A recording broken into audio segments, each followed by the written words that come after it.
Bonjour à tous. Aujourd'hui, donc, on va continuer sur le volet thermodynamique chimique. Alors, on va attaquer le chapitre qui concerne donc l'application du premier principe aux réactions chimiques. Alors, tout d'abord, on va définir c'est quoi une réaction chimique. Alors, une réaction chimique, c'est un processus au cours duquel des liaisons chimiques se rendent entre les molécules des réactifs et de nouvelles liaisons chimiques se constituent pour former des produits.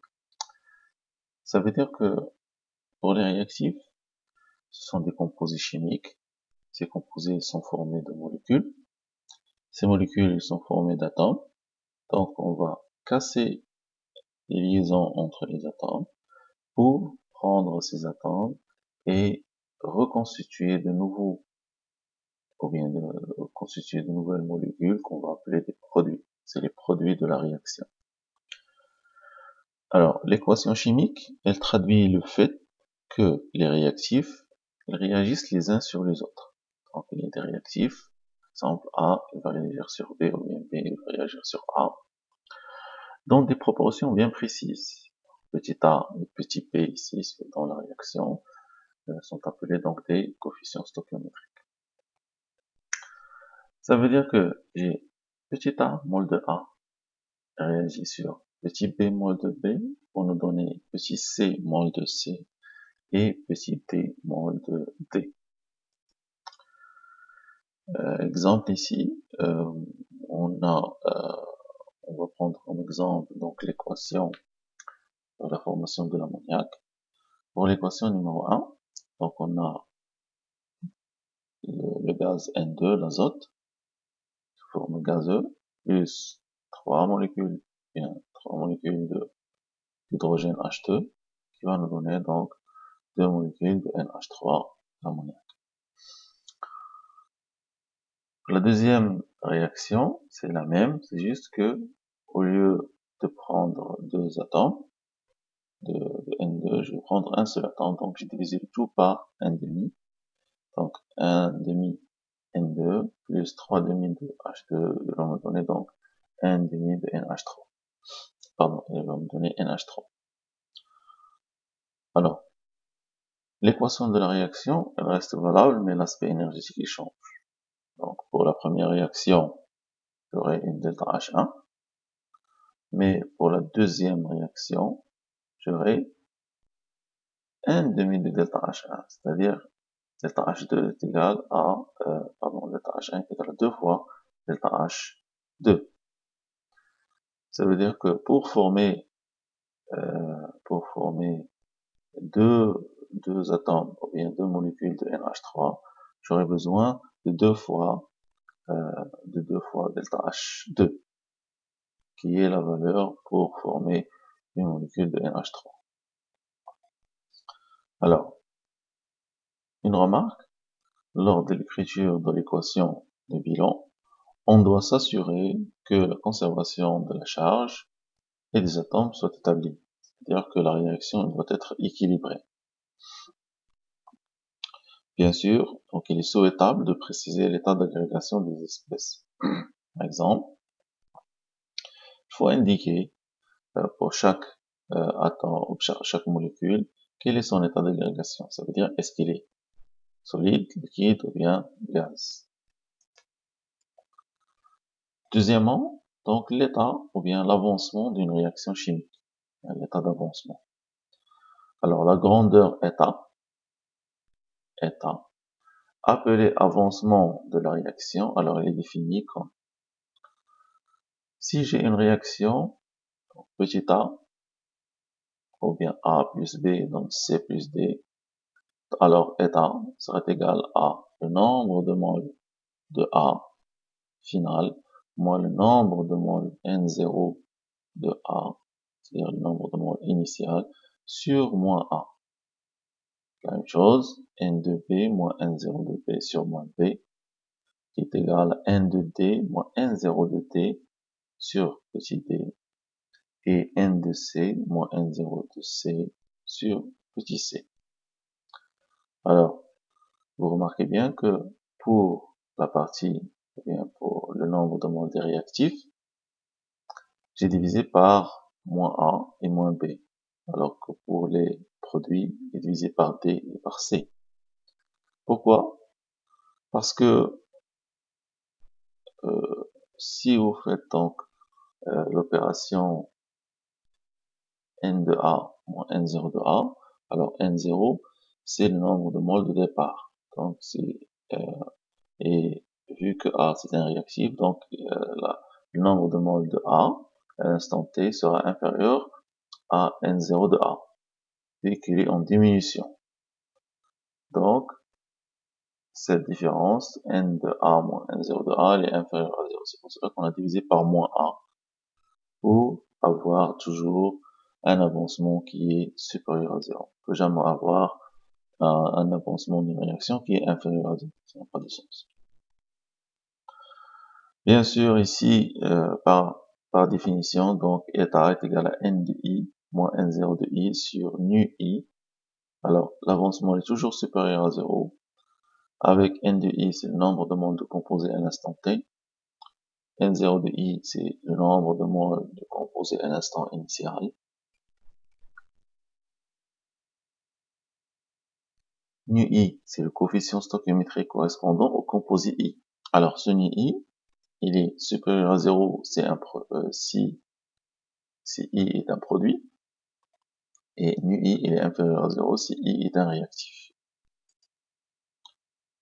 Troisièmement, donc, l'état standard d'un constituant pur. Alors, l'état standard d'un gaz parfait, alors pour un gaz parfait, donc il s'agit de l'état de cette substance pure sous la pression standard. P0 est égal à 1 atmosphère. À peu près 10 à la puissance 5 pascal. Alors, et dans un état hypothétique où il aurait le comportement d'un gaz parfait. C'est-à-dire, il est dans un état où il aurait le comportement d'un gaz parfait. Le gaz parfait, on dit que c'est un gaz où les particules qui composent ce gaz n'ont pas d'interaction les unes avec les autres. Deuxièmement, pour une phase condensée, c'est-à-dire que ce soit liquide ou bien gaz solide, l'état standard, alors il correspond à l'état d'agrégation le plus stable, c'est-à-dire l'état dans lequel je retrouve cet élément dans la nature à l'état qui est stable. Alors, l'état standard, il correspond à l'état d'agrégation le plus stable du corps pur, sous la pression standard P0, donc il faut juste préciser la température. Maintenant, ici on a pris l'exemple du dibrome. Alors le dibrome c'est un corps pur et simple. Alors c'est quoi la différence? Or, un corps pur, c'est un corps qui est constitué d'un seul type de molécules, par exemple Br2, et un corps simple, c'est un corps constitué d'un seul type d'atome. Il n'y a qu'un seul type d'atome. Alors ici, Br2, il est à la fois corps pur et simple. Maintenant, ce Br2, il est solide lorsque la température est inférieure à 265. Il est liquide entre 265 et 331. Et il est vapeur ou bien gaz au-delà de 331.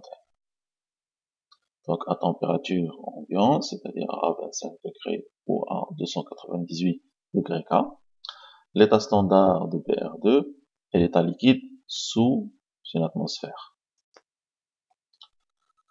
Alors maintenant, on va définir c'est quoi l'énergie interne et l'enthalpie molaire standard. Alors, à chaque corps simple, c'est un corps qui est composé d'un seul type d'atome, ou composé, on associe une énergie interne molaire. Notez, donc une énergie interne molaire standard, notez U, indice M, exposant 0. Indice M, ça veut dire que l'énergie, c'est une énergie molaire, et l'exposant 0, ça veut dire que c'est dans les conditions standards.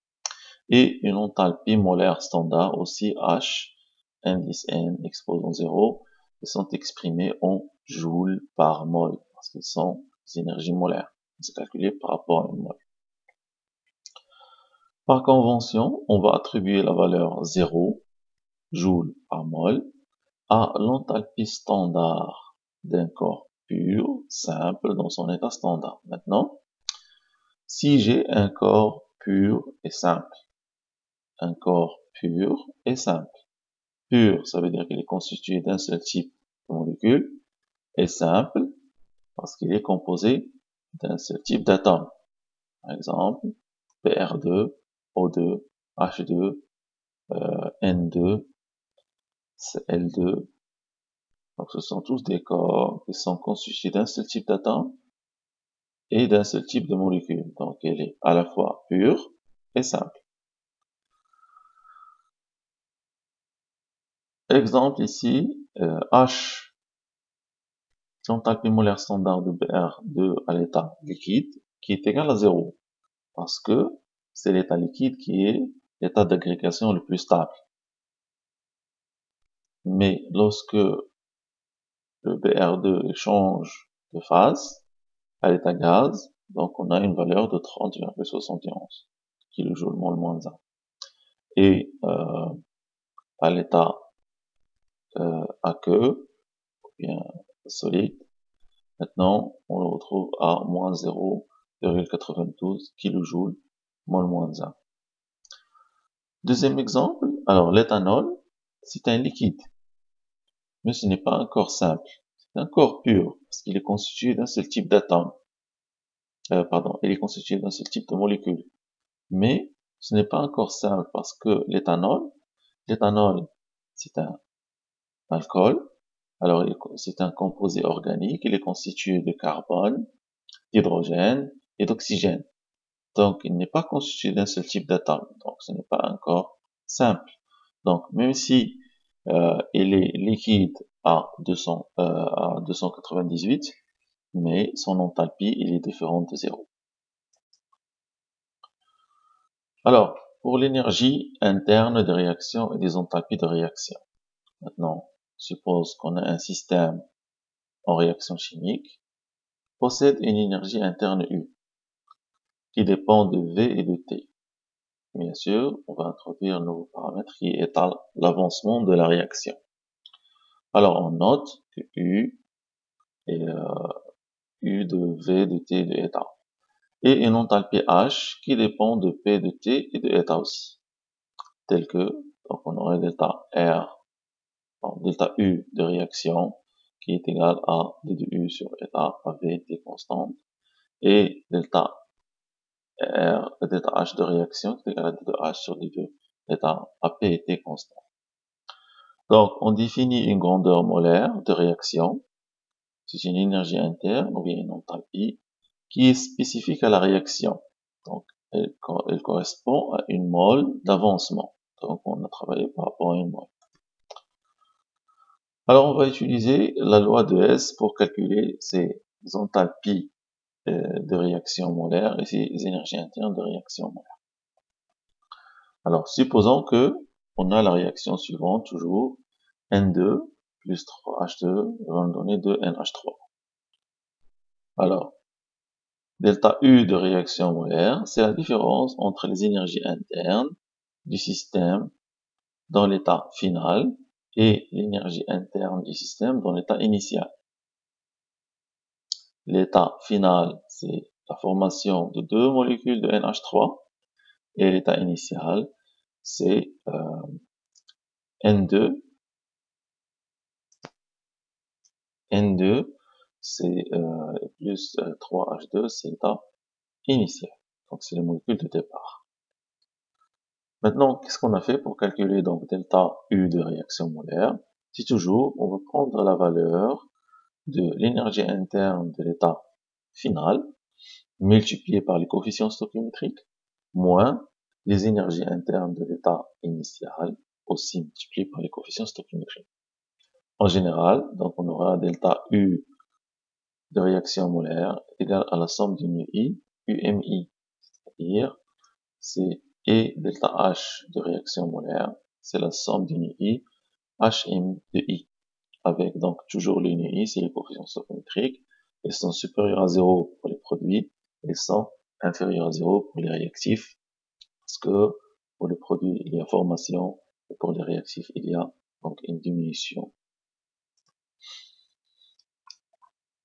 Bien sûr, on va chercher à établir une relation entre delta U de réaction molaire et delta H de réaction molaire. Alors, par définition, on a H est égal à U plus PV, donc delta H de M de réaction molaire est égal à delta U de réaction molaire plus delta de PV molaire de R. Le volume molaire d'un liquide ou bien d'un solide étant très négligeable devant le volume molaire d'un gaz, on a alors, donc, on peut noter que delta de PVM et il n'y a pas de changement, donc est égal à la somme des nu I PI fois VM de I, avec donc P fois VM est égal à RT. Donc on peut noter que delta R de l'enthalpie de delta H de réaction molaire est égal à delta U de réaction molaire plus RT, la somme des nu I J. Alors, ça veut dire quoi? Ça veut dire que la variation de l'enthalpie de réaction molaire est égale à l'énergie interne, et à la variation de l'énergie interne de la de réaction molaire, plus R fois T, donc R c'est la constante des gaz parfaits, T c'est la température à laquelle on peut calculer donc cette variation, fois la somme des nu I c'est les coefficients stoichiométriques des constituants à l'état gaz. Donc des nu I, J ça veut dire que je ne prends que les constituants à l'état gaz. Huitièmement, donc on va voir quelques exemples d'enthalpie standard. Premièrement, donc, on va voir l'enthalpie de formation. Alors, l'enthalpie standard de formation, qu'on va noter delta H, indice F, et exposant donc 0. Alors, elle est associée à la réaction de formation d'une mole d'un corps pur composé à l'état standard à partir de ces éléments dans leur état standard. Son unité est le kilojoule par mole. Par exemple, ici, si je veux former le benzène, alors le benzène C6H6, à l'état liquide, j'ai besoin de quoi? J'ai besoin de 6 atomes de carbone, qui seront à l'état solide, plus 3 atomes d'hydrogène à l'état gaz. Bien sûr, si j'applique la loi de Hess, toujours les produits moins les réactifs, alors j'aurai l'enthalpie standard de formation qui est égale à l'enthalpie standard molaire pour le composé C6H6 à l'état liquide, moins 6 fois l'enthalpie standard molaire du carbone à l'état solide, moins 3 fois l'enthalpie standard molaire de H2 à l'état gaz. Maintenant, je reviens à la règle qu'on a établie tout à l'heure. Les enthalpies standards molaires des composés simples dans leur état d'agrégation standard sont égales à 0. Donc, automatiquement, l'enthalpie standard molaire du carbone et l'enthalpie molaire standard de l'hydrogène sont égales à 0. Donc, j'aurai que l'enthalpie ou la variation de l'enthalpie standard de formation du composé C6H6 est égale à l'enthalpie standard molaire du C6H6. Donc, on applique cette donnée donc à la loi de Hess, donc delta H de réaction molaire est égal à la somme des nu I, HMI, qui est égal à la somme des nu I, delta H de F de I. Ça veut dire quoi? Ça veut dire que si j'ai une enthalpie de formation, ou bien une réaction de formation, donc la variation des enthalpies, ou bien de la somme des enthalpies de formation du produit molaire réactif est égale à la variation de l'enthalpie de réaction molaire. Maintenant, les données de ces valeurs de delta H, F de I, les différents corps sont déjà calculés, donc ils se trouvent dans des tables thermodynamiques. On a des tables avec toutes les valeurs de tous les composés qui existent jusqu'à aujourd'hui. Et donc, on peut calculer l'enthalpie standard ou bien l'enthalpie molaire de réaction à 298 pour n'importe quelle réaction, même si celle-ci est difficile à réaliser. C'est-à-dire, je peux calculer son énergie ou bien son enthalpie de réaction. Pour maintenant l'énergie de liaison ou bien enthalpie de liaison. Alors, l'enthalpie de liaison et l'énergie libérée, donc c'est une énergie qui est libérée, elle est inférieure à 0 lors de la formation d'un produit gazeux à partir d'atomes pris à l'état gazeux. Donc, il est noté delta H indice L entre A et B. Maintenant, j'ai la réaction suivante, A à l'état gaz plus B à l'état gaz, et on va donner donc le composé AB qui est aussi à l'état gaz. Exemple, on a pris le composé HCl. Alors, pour former le HCl, j'ai besoin d'un atome d'hydrogène et d'un atome de chlore. Mais est-ce que l'atome d'hydrogène ou bien l'atome de chlore, il existe sous forme monoatomique à l'état naturel? Non. Donc l'hydrogène, on le trouve sous forme moléculaire, c'est-à-dire H2. Et le chlore, on le trouve aussi sous forme moléculaire, Cl2. Donc pour former le composé HCl, j'ai besoin tout d'abord de casser une liaison H2 et de casser une liaison Cl2 et de faire la réaction entre H et Cl. Donc l'enthalpie standard de formation, ou bien de liaison, est égale à 1 demi de l'enthalpie standard de liaison HH plus 1 demi de l'enthalpie standard de liaison ClCl plus l'enthalpie standard, l'enthalpie de formation de HCl.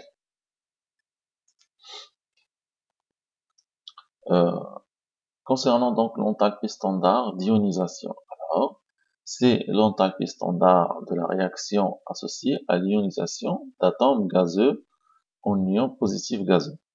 Alors on va la noter delta H0 ion de A qui est à l'état gaz. Ça veut dire que c'est la quantité d'énergie liée à la réaction d'ionisation, c'est-à-dire le passage d'un élément à l'état gaz vers un état ionique A+. Donc il va perdre un électron.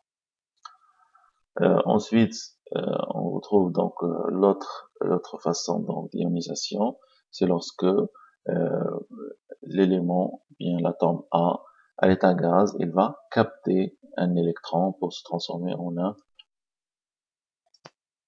un anion, donc A-. Alors, c'est l'enthalpie standard qui correspond à la réaction associée à l'addition d'un électron sur un atome gazeux pour former un ion négatif gazeux. Petit e, alors c'est l'enthalpie standard réticulaire. Maintenant, l'énergie réticulaire, ou bien énergie cristalline, ou bien énergie de cohésion du cristal, d'un solide ionique, et l'énergie interne standard de formation à 0 degré K d'une mole de cristal solide à partir de ces ions pris à l'état gaz. Par exemple, donc cette énergie, tout d'abord, on va la noter delta H0 réticulaire. Alors, si je veux former, par exemple, le NaCl, c'est le sel.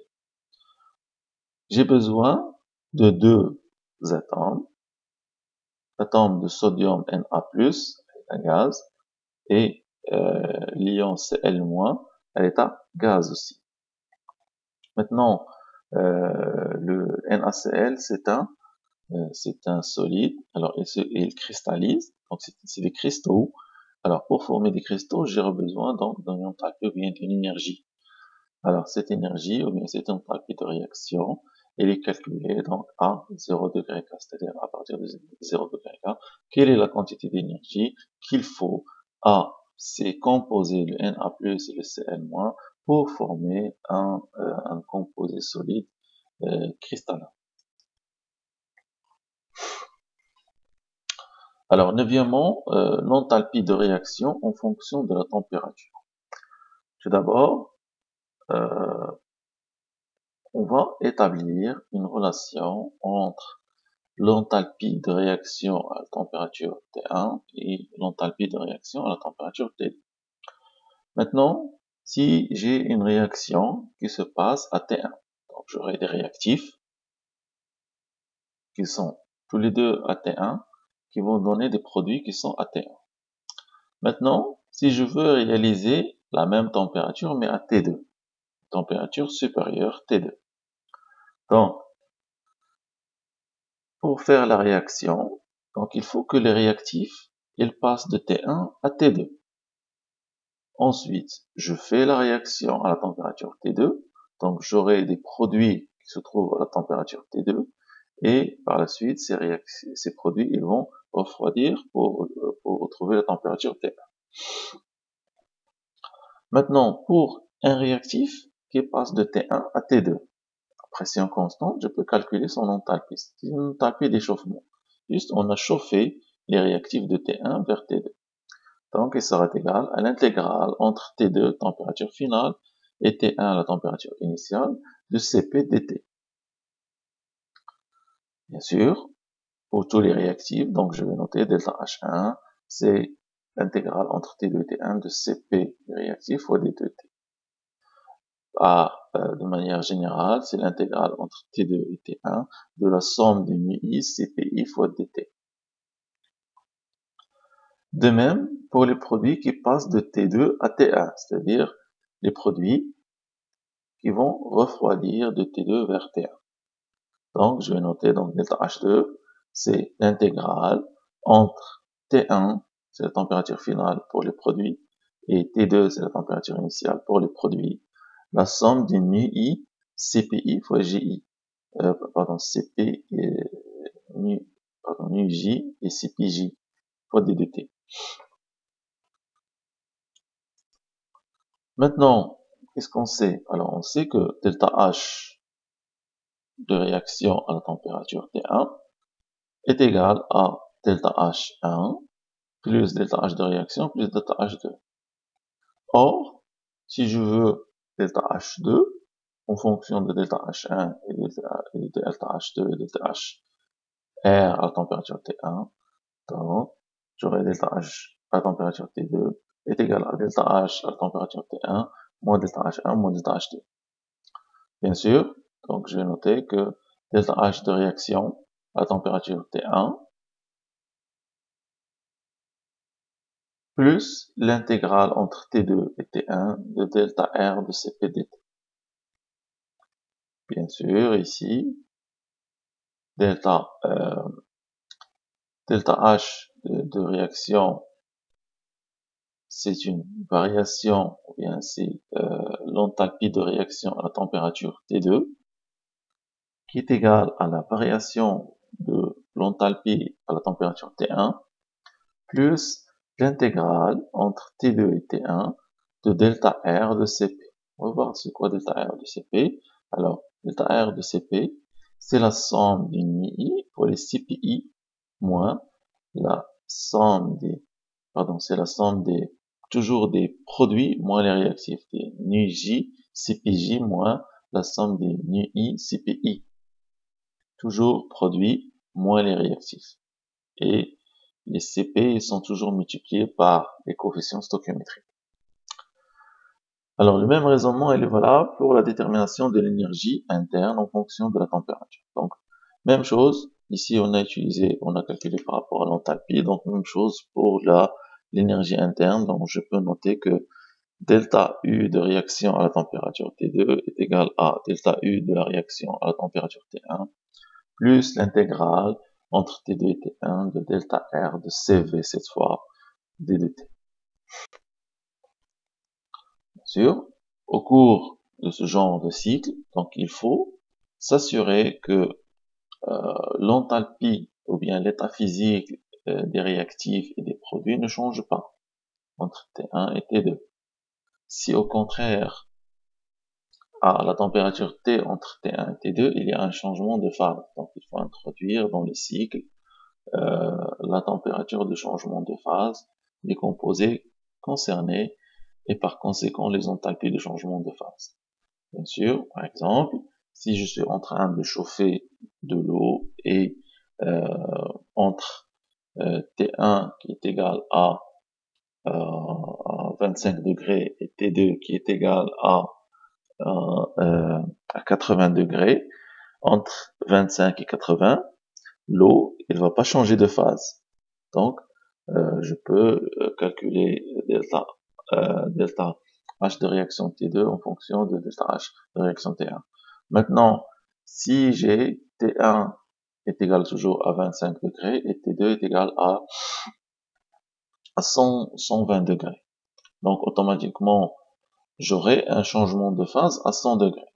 Donc, je dois ajouter les enthalpies de changement de phase. Donc, toujours multiplié par le nombre de moles. Maintenant, on va voir le deuxième principe de la thermodynamique. Alors, par définition, on va présenter donc la problématique. Alors, le premier principe a parfaitement étudié les échanges d'énergie au cours des transformations physiques et chimiques. Cependant, le premier principe il reste insuffisant pour prévoir l'évolution d'une transformation. En effet, donc il existe plusieurs expériences simples dont le résultat nous est évident, mais le premier principe ne peut expliquer. Alors, il est nécessaire donc de prévoir le sens de l'évolution d'un système. Par exemple, si nous enfermons dans un récipient du carbone, du monoxyde de carbone et du dioxyde de carbone. Trois réponses peuvent être envisagées, mais laquelle correspond à la réalité. Premièrement, vous allez me dire que rien ne va se passer. C'est-à-dire que chaque composé il va rester dans son coin, il n'y aura pas de réaction.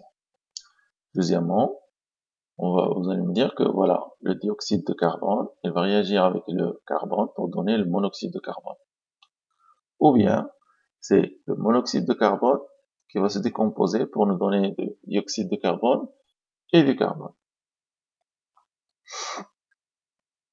Pour cela, alors, on ne peut jamais répondre à cette question sans faire des expériences. Alors, c'est pourtant ce type de prévision que les chimistes souhaitent pouvoir faire. Donc, il est nécessaire d'introduire une nouvelle grandeur qui pourra nous permettre de prévoir le sens de l'évolution d'une transformation. Alors, cette grandeur, elle est appelée entropie. On va la noter S. Alors, voilà l'énoncé du deuxième principe et du second principe de la thermodynamique. Alors, il dit quoi? Il dit qu'il existe une fonction d'état appelée entropie, notée S, possédant les propriétés suivantes. Alors, tout d'abord, elle a un caractère extensif. Elle dépend de la quantité de matière. Si, donc E, c'est un système, il est divisé en deux sous-systèmes, E1 et E2, d'entropie respective S, donc ce sera S1 et S2. Alors, le système E sera égal à l'union des deux sous-systèmes 1 et 2. Ça veut dire que l'entropie du système global sera la somme des deux entropies du sous-système 1 et du sous-système 2. Au cours de toute transformation infinitésimale, la variation élémentaire d'entropie, S, est la somme des deux termes, donc D2S et D2SE plus D2SI avec D2SE, c'est la quantité élémentaire d'entropie due au transfert de chaleur avec l'extérieur. Ça veut dire que c'est une entropie due à un échange de chaleur entre le système et le milieu extérieur. Et D2S de I, c'est une quantité élémentaire d'entropie créée à l'intérieur du système. Alors, pour toute transformation élémentaire, D de SI, il est toujours supérieur à 0. C'est-à-dire lorsque un élément change de phase, automatiquement, D de SI, il est supérieur à 0. Pour une transformation élémentaire réversible, le système reste en équilibre. Alors, D de SI est égal à 0. En équilibre, ça veut dire qu'il n'y a pas de variation d'entropie ou bien de transformation élémentaire. Donc, D de SI est égal à 0. Pour toute transformation élémentaire et réversible, donc D de S de I, il est toujours supérieur à 0. Par définition, lors d'une transformation à température TE, donc c'est température du milieu extérieur, la quantité élémentaire d'entropie, il va s'écrire dans D de S de E est égal à D de Q sur TE. Donc ça, c'est la formule pour établir ou bien pour calculer l'entropie ou bien la variation d'entropie élémentaire. En général, on aurait donc D de S qui est égal à D de Q sur TE. La signification statistique, alors c'est quoi?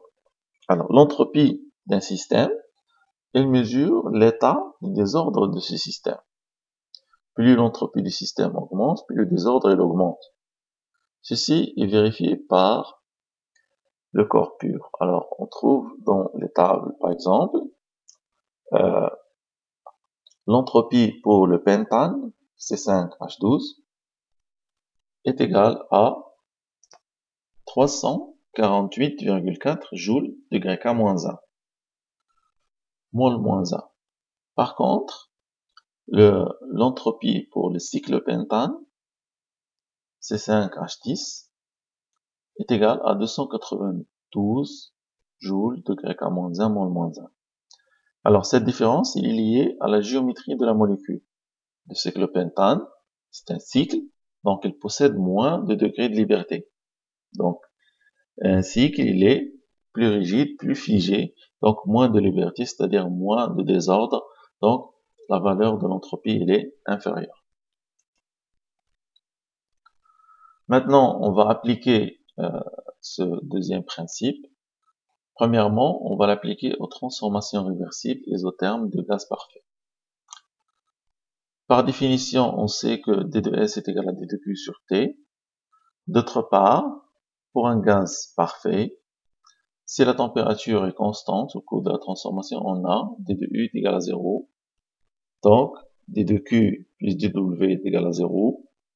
Or, on sait que D de W, D de Q est égal à moins D de W. Donc, je remplace dans la formule pour calculer D de S est égal à D de Q sur T. Donc, je la remplace par la valeur de moins de dW sur T, et je sais que moins de dW, W est égal à moins PdV, donc je remplace par moins PdV, donc le moins il va s'annuler, donc j'aurai P de dV sur T, et je remplace P de dV, P sur T, par NR sur V, parce que je sais que PV est égal à NRT, donc P sur T est égal à NR sur V. Donc, je remplace P sur T par NR sur V, donc je retrouve NR fois D de V sur V. Bien sûr, delta S sera égal à NR et D de V sur V, ou bien D de X sur ln de X. Donc la même chose, delta S est égal à NR ln de V2 sur V1. Et je sais que pour un gaz parfait, je peux écrire P1 fois V1 est égal à P2 fois V2. Donc j'aurai P1 sur P2 est égal à V2 sur V1. Donc si je n'ai pas la valeur pour le volume, je peux le calculer par rapport à la pression. Alors, pour les transformations d'un corps pur à pression constante, alors soit un mol d'un corps pur qui passe de T1 à T2 sans changement de phase et à pression constante. Par définition, D de S est égal à Cp D de T sur T. Alors, d'autre part, à pression constante, on a T de Q qui est égal à D de H, qui est égal à delta H, qui est égal à Cp D de T. Donc, je remplace la valeur donc de d de q par Cp dt. Donc je retrouve pour n mol, donc delta S, c'est l'intégrale entre T2 et T1 de Cp d de T sur T. Bien sûr, vu que S, c'est une variable qui est extensive, donc elle dépend de la quantité de matière, donc je multiplie par le nombre de moles n. Donc delta S est égal à l'intégrale entre T2 et T1 de n Cp d de T sur T. Ceci toujours à pression constante. La même chose pour une transformation à volume constant. Donc d de S sera égal à Cv fois d de T sur T, qui est donc pour n mol, donc j'aurai delta S qui est égal à l'intégrale entre T2 et T1 de n Cv d de T sur T. Maintenant, si j'ai un changement d'état d'un corps pur. Alors, lors d'un changement d'état, on a une quantité de chaleur, bien une enthalpie de changement d'état, Qp, qui est égale à delta H. C'est une delta H de changement de phase. Alors, par définition, toujours delta S est égal à Q sur T, donc il est égal à delta H sur T.